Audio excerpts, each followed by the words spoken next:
Pittsburgh Steelers 30, Seattle Seahawks 23. The Steelers moved to 9-7. Mike Tomlin, not a loser again for the 17th straight year. Certified non-losing season. The Seahawks fall to 8-8. Real disappointment for Seattle as they're battling for a playoff spot here. But Pittsburgh in their running game again. Najee Harris goes 27 for 122. Jaylen Warren goes 13 for 75. 3 touchdowns combined between those two guys. And look, I know PFF grades gets through the narrative and the whole thing, right? In week 1, Mason Rudolph and this offense looked completely different in against Cincinnati with Rudolph. And it may not have been throw for throw all Mason Rudolph, with the 90-yard touchdown, 86-yard touchdown to Pickens after the catch. But in this one, Rudolph played really well. And for the second straight week, we're talking about the Pittsburgh Steelers offense scoring over 30 points. We haven't talked about that since the 90s, man. So Steelers win, and they're playing for their playoff lives next week. Yeah, apparently the Mason Rudolph magic does work post-Christmas. Still the Christmas season, Throw your analysis out the window. Until you get to January the 6th. Till next week. January the 6th is when you're supposed to wrap it all up and get all the tree. I did my tree. I took my tree down yesterday. Christmas is ours is done as well. Yeah, we procrastinated quite a bit. And the Schwartzes, Jeff of the Jeffrey variety. I saw Jeff. They do this thing every year where the tree gets tossed to the curb at midnight on Christmas. That feels over the top. It's too much. Yeah. Yeah, I saw Jeff talking about his wife was out of town and she was like, "Get that tree out of here." Yeah. And he did it. I actually, because the year I had to go home, I went back to Boston for Christmas. I got rid of the tree on the 23rd, threw it out on the sidewalk. So I had my tree was out on the sidewalk, gone, because my wife was like, "I want that thing down before I get back." So I was like, "Oh, I got to do that on the 23rd then." I took my tree down on the 23rd. It was out on the sidewalk, and people must have been like, I was going to say, the neighbors must have had some interesting theories about what was happening there. Yeah. That's a family that's broken up before Christmas. Right? But fun holiday season over there. Christmas, trees sitting on the sidewalk. Anyway, Rudolph still had it. And, man, big game for the Steelers, and just did whatever they wanted offensively. Yeah, well, they spent almost the entirety of the first quarter. It was basically the Steelers driving the ball slowly and methodically down the field and eventually getting a touchdown out of it, I think. Their offense was much better. This was another game where running the ball was huge for them. I mean, Najee Harris had a monster day. Remember, we're a few weeks removed from being like, dude, if you can't see that giant hole opening up to your left, what are we even doing here? Najee Harris had a great game. Jaylen Warren chipped in. This was the ground game that I imagine Pittsburgh would have been envisaging heading into the season. Najee with 27 attempts, 122 yards, 4.5 yards per pop, two touchdowns. Should have had a third, but did that thing where he hit the ground late rather than score to properly ice the game. So did the smart thing rather than taking an extra touchdown at the end of the game.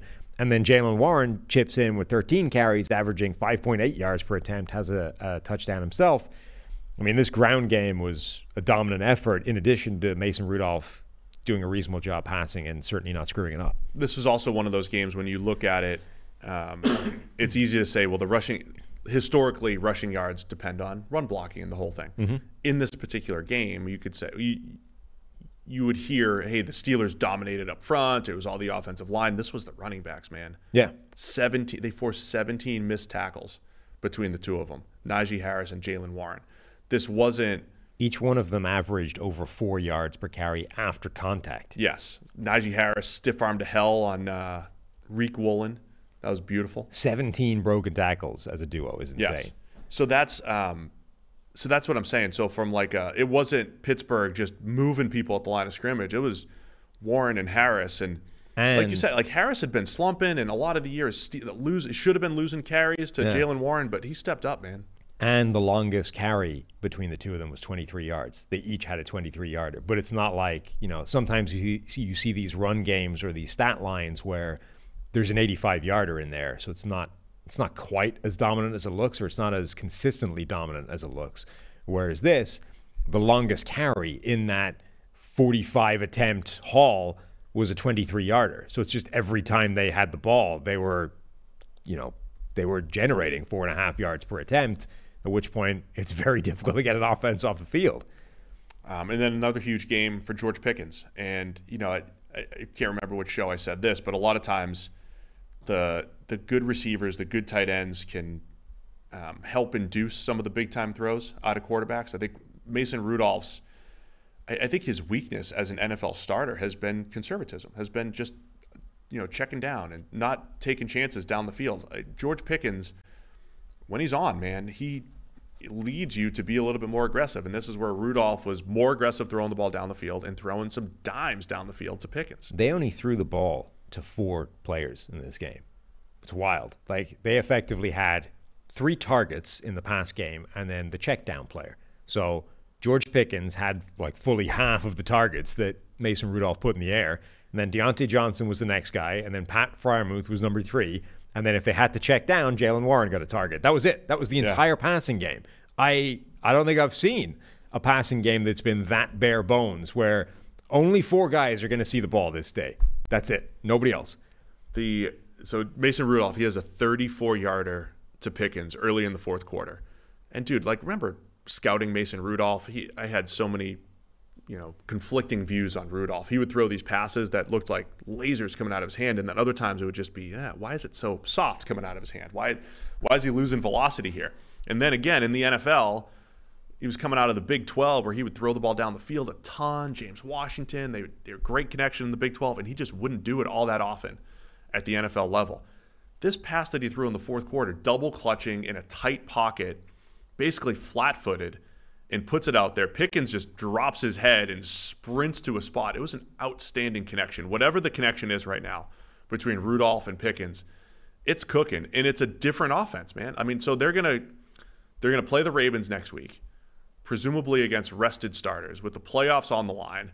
And I'm not saying, I don't know if Pittsburgh does any damage as a 7 seed against Miami or Kansas City or wherever it ends up being, but I don't know. It's a completely different team right now in 2 weeks with Rudolph at the helm here. And for the second week in a row, this patched up secondary they have didn't really cost them.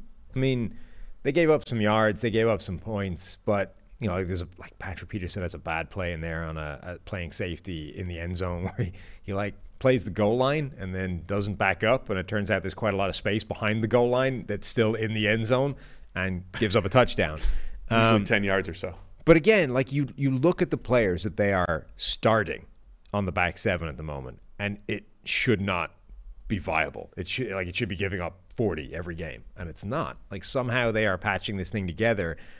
Starters in this game: Patrick Peterson at free safety, Eric Rowe at strong safety, Levi Wallace is still starting at corner, Miles Jack was playing, Mark Robinson played at linebacker and started at linebacker. This is not a back 7 that should be functioning, and somehow it is.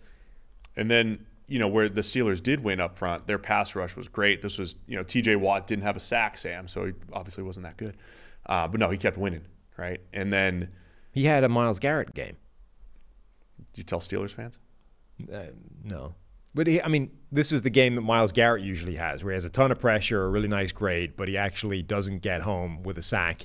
And there's usually one play in there where you're like, you probably should have actually had that one. Well, TJ Watt had that. He had 6 pressures. He had a really nice grade. He had no sacks, and he had at least one play where he should have had a sack, and the guy, Gino, managed to juke him out of it, and he didn't get home. That's the game that Steelers fans think Myles Garrett has every week. So it was Nick Herbig, though. He helped seal the deal, 27-20 in the fourth quarter. He only had 2 pass rushes, the rookie. Only had 2 pass rushes, one of them, though, strip sack of Geno Smith. So it was Nick Herbig making the big play. He stole TJ's play. He stole TJ Watt's play because he had the one-on-one because of TJ Watt. TJ Watt's still awesome, by the way, Steelers fans. We got you.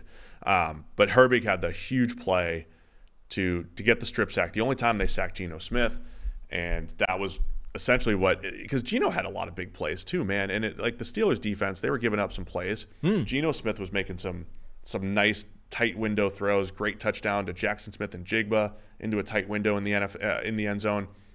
Herbig shut down the comeback attempt.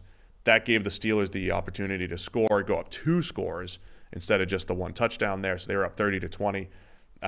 Seahawks drove back down, kicked a field goal to make it 30-23, but that was it. And Steelers clinched the win, big upset in Seattle.